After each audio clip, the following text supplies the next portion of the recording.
You flaming idiot! Take this! Feel the power of my magic! Yeah, I think that's the line I'm gonna bust out every time a bunch of demons start assaulting my section of the Great Bastion. Feel the power of my magic. Well, I was certainly feeling the magic yesterday as Cathay made its long-awaited debut as a playable faction in Total War Warhammer 3. Exciting stuff, and lots more Cathay content to cover in the coming days, but for right now, I want to shift your attention to Tzeentch, because we got our very first glimpse of their hellish invasions, and there's a lot to discuss on that point alone. Tzeentch, like the other three Chaos Gods, has been waiting half a decade to enter the limelight, and they made quite a splash with their arcane sorcery in the reveal on Tuesday, demons and mortals both. The big news, of course, is that Kairos Fateweaver, the Mocking Watcher, will be the headlining legendary lord for the Raven host in Game 3. This is not particularly surprising, but it is exciting because both the model itself and the bolts of change he skewers a pyromaniac doom balloon with are drop-dead gorgeous. I actually like Sartorial the Everwatcher's model as a greater demon, but there's absolutely no comparison with the majesty and air superiority Kairos Fateweaver will bring to the trilogy. Fateweaver just has a much better model and is a much cooler character, so it's great to see Tzeentch in action on that front. And of course, he'll be bringing with him the Demons of Tzeentch, some of the most ridiculous and over-the-top units in Warhammer Fantasy. Creatures that don't even resemble anything approaching human. They're malevolent aliens, essentially, from the ether that wield magic as readily as you or I walk down the stairs. Their demons are insanity and impossibility made manifest, molding reality around them as they march. And when it comes to battle, you'll generally find yourself drowning in the fires of change and mutation. If you aren't reduced to quivering piles of ash, then you might very well find yourself gibbering and howling as the flesh change overtakes you, and the chaos spawn within bursts forth. They are a difficult force to fight, with asymmetrical tactics and a healthy dose of sorcery, so in many ways, they are the most unique force we've seen up to this point. They look and play quite unlike any other faction in the trilogy, and Kairos Fateweaver is their starting lord, likely to be joined by Nakari the Keeper of Secrets for Slaanesh, and Kugath Plaguefather for Nurgle in the coming months. And of course, Skarbrand the Exiled One for Khorne, who has already been announced. But this Lord of Change is the greatest of the bird people, not simply for his spellcasting potential, which is truly incredible, kills men by the hundreds. When invasion time comes, he consumes Cathay with fireballs from his eyes and bolts of lightning from his arse. More importantly, he plays the Ty Lopez game of knowledge better than anybody. He's Peter Baelish when Baelish was still a good character, before the creative well ran dry in Game of Thrones. He's a manipulator, a schemer of immense power, and that is ultimately what makes him most dangerous. Yes, he's one of the best spellcasters in the setting, no question. Yes, he's an absolute force of nature on the battlefield, but the true mark he leaves on the world of Warhammer is from behind the scenes, reading the skeins of fate and leading his enemies to utter ruination by plucking those strings from below.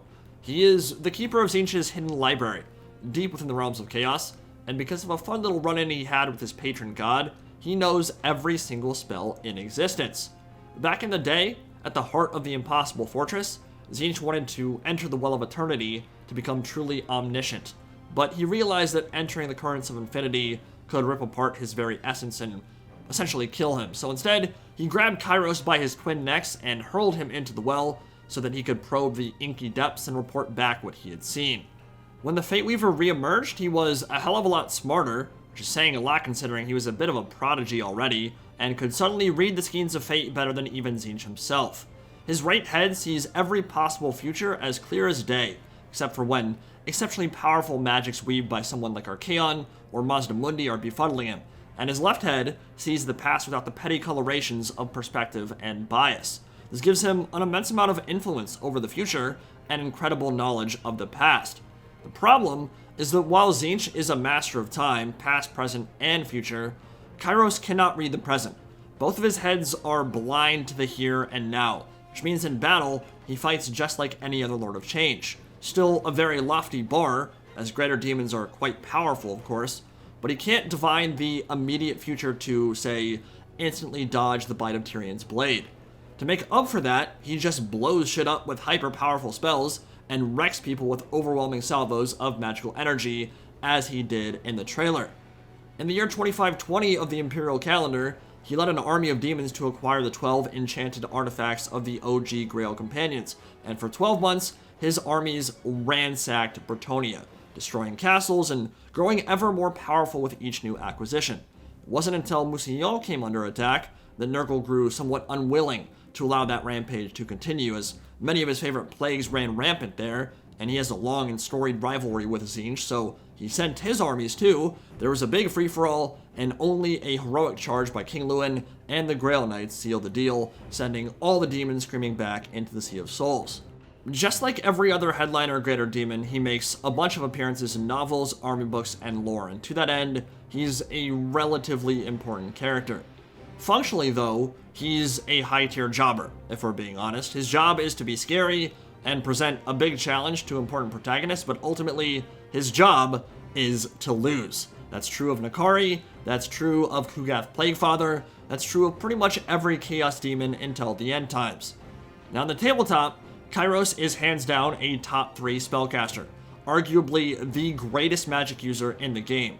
He knows every basic wind of magic, as well as the lore of Tzeentch. Instead of having to re-roll for his spell selection, he gets to pick 4 spells for each of his heads. On one head, he gets Life, Metal, Light, and Heavens, and on the other, he gets Death, Beast, Shadow, and Fire, which will almost certainly translate to a ginormous, multi-talented skill tree in Game 3's campaign. He gets a 4-up ward save with Oracle of Eternity, so he's a pretty tanky boy, for a brittle warp chicken anyway, and he can fly, which should make him even more efficient as a high-mass terror-causing monster used for disrupting enemy formations and causing a bunch of mayhem everywhere he goes on the battlefield. He'll give upkeep reductions to Flamers and Horrors, and synergize exceptionally well with magic-focused builds, obviously, because that mana pool is going to be gigantic, especially with his Staff of Tomorrow, which grants even more casting potential on top of Greater Arcane Conduit. But naturally, the Tzeentch part of Cathay's trailer wasn't just focused on Kairos.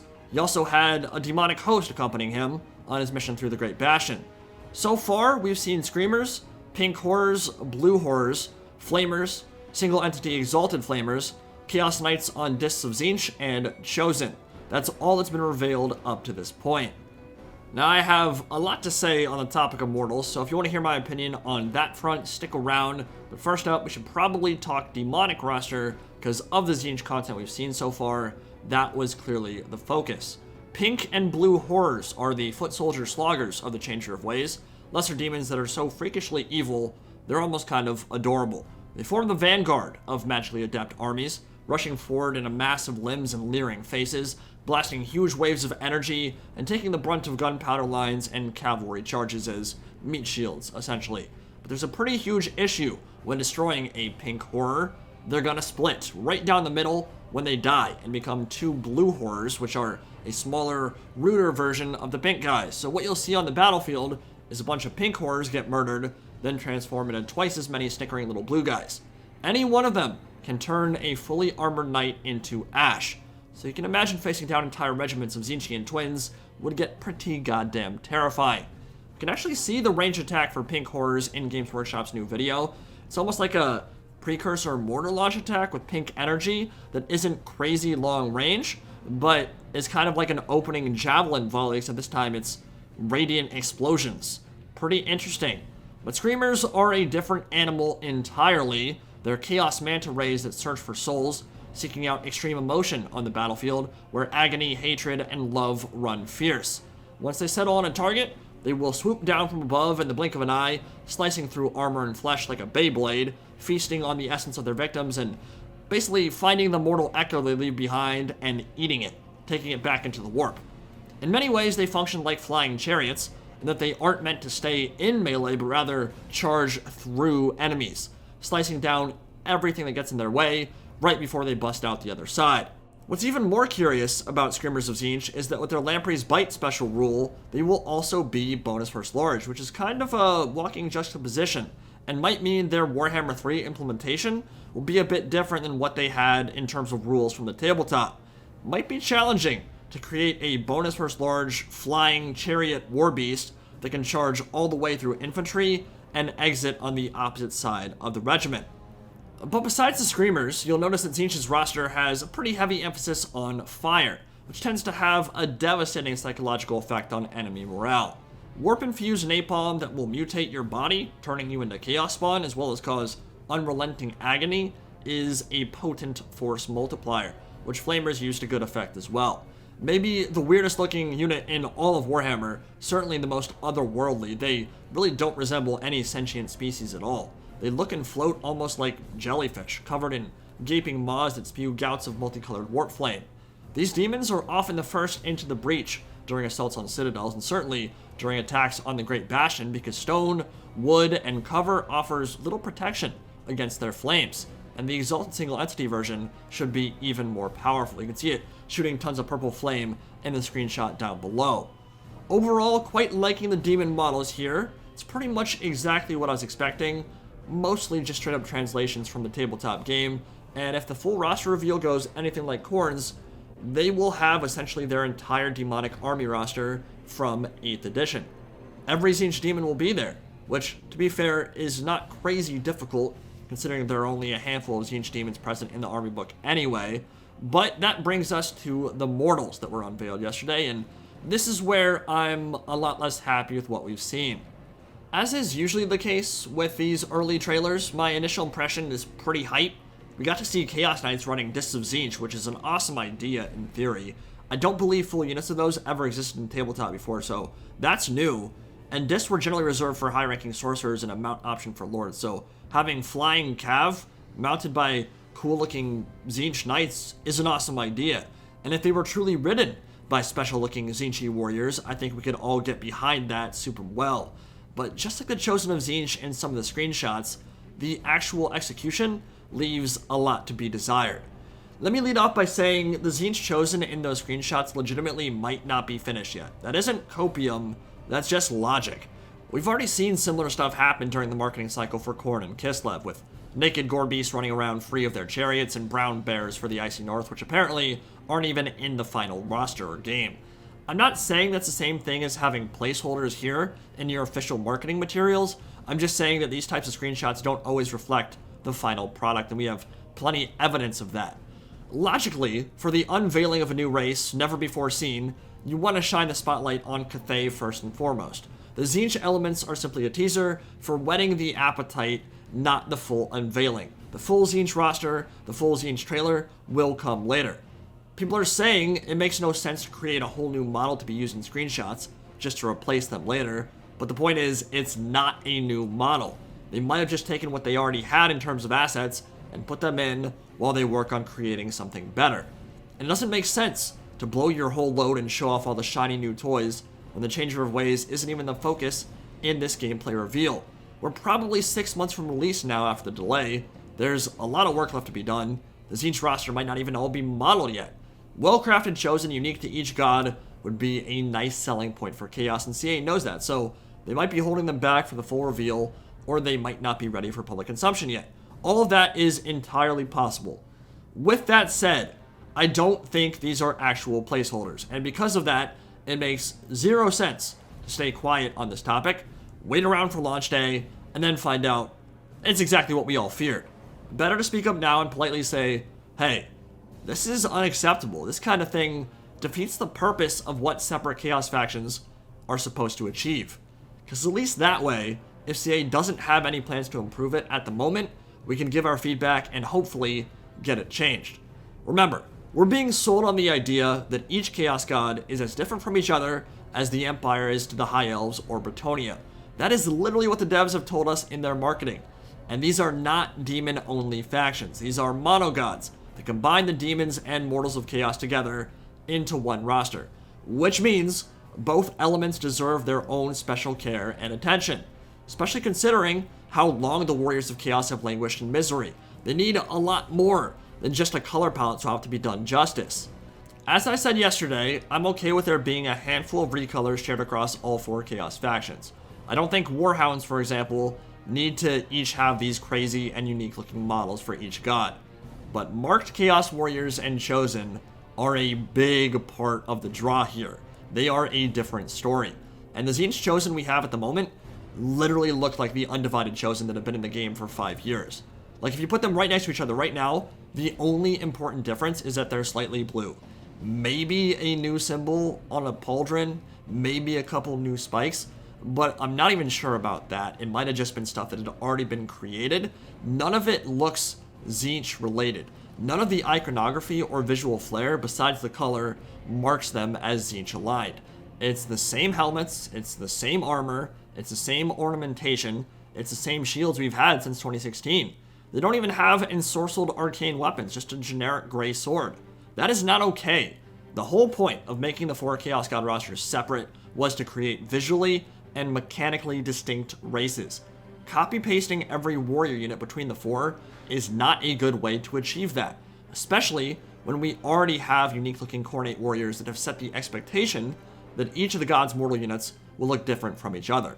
It's doubly unacceptable when so much amazing artwork already exists in other sources, in Return of Reckoning, in official army books, that demonstrate how Tzeentch Chosen could and should look. Again, I don't think it's important for CA to reinvent the wheel here with every single unit. I don't think they need to rebuild Tzeentch Chosen from the ground up or anything, but new horns, glowing blue eyes, Tzeentch iconography on their armor, and a new helmet variant, or multiple helmet variants, are perfectly reasonable expectations to distinguish them from the units we have pretty much had since the pre-order for Warhammer 1. What we've currently seen is like if someone decided to make 1,000 Suns look like Ultra Smurfs. If you get rid of all their Egyptian headdresses and their crests, and their glowing eyes and their arcane weapons, and replace that with generic blue Space Marines, then obviously they're going to lose all their flavor and visual punch. It's the same thing with Chosen. If you make Tzeentch Chosen look like Undivided Chosen, then there's no point in making a different unit. They look the exact same. I keep seeing this point brought up around the community. What were Chaos fans expecting, right? Obviously, they were just going to recolor all the mortals and call it a day. Well, no, that wasn't obvious. We already have unique-looking Khornate warriors. Why would you not want unique-looking Tzeentch Chosen as well? Don't give me the model excuse that there were no unique or separate models on the tabletop. There are dozens of examples of units that never existed in the tabletop that have new and crazy-looking models in Warhammer 1 and 2. You're telling me now that a different armor set and helmet variant for the most elite mortal warriors in Tzeentch's arsenal is a bridge too far? No, screw that. The idea that it's stupid to complain about this now, that feedback won't accomplish anything, is asinine. We literally already have dozens of examples of this kind of feedback changing things for the better, like the addition of Gorgons and Jabberslice. Even if it took 5 years to happen, the criticism Call of Beastmen got went a long way in making sure the Silence and the Fury happened later down the line. That was directly due to community outcry. Or we could look at the redo of Sartos and Lumberjacks, which literally got changed because we said we did not like them. Or the Coatl animations, which still aren't great, but were slightly improved because of feedback we left. So, if you ask, what were Chaos fans expecting in Game 3? The answer is, we were expecting more than what modders have already accomplished in a 5-year-old game. Creative Assembly's work in Game 3 should not resemble a mod recolor that has existed for half a decade. We are expecting more from a professional game developer in a series that has been tremendously successful with a ton of DLC. It is okay to politely criticize or ask for improvement, and more than that, it's important to leave that kind of feedback because it makes this trilogy that we all like better. You're not doing anyone any favors by saying it's okay that half the roster is recolors. It is a very slippery slope that could easily lead to worse content in the future. So, that Cathay reveal was awesome. I can't wait to cover more on that front. The demonic units for Tzeentch are looking great, and I fully expect great things from the Siege rework. But I can point out the awesome content and fawn over that, and I can also point out the flaws and explain why there needs to be improvement there as well. And there is simply no reason that monogod factions should leave mortals in the dust. Mortals are just as important to these monogod rosters as the demons are. You can't just give them the scraps from a rushed 5-year-old pre-order DLC. That is insane. There's a lot to look forward to. I'm overall quite pleased with the visual splendor and variety on offer here, and Tzeentch is shaping up to be one of the most unique races in the trilogy. Cannot wait to play them. But the Warriors of Chaos need lovin' too, and nobody wants to see Nurgle Chosen just look green, or Tzeentch Chosen just look pink. Nurgle Chosen should be bloated, and disgusting, and rotting, with big plague size and shit. Not a different shade of puke and then say, okay, we're done here. We'll continue the Tzeentch and Cathay discussion very soon. Until then, Hope you guys enjoyed, and I'll see you all in the next video. Any Pride, signing out for now. Have a good one, guys.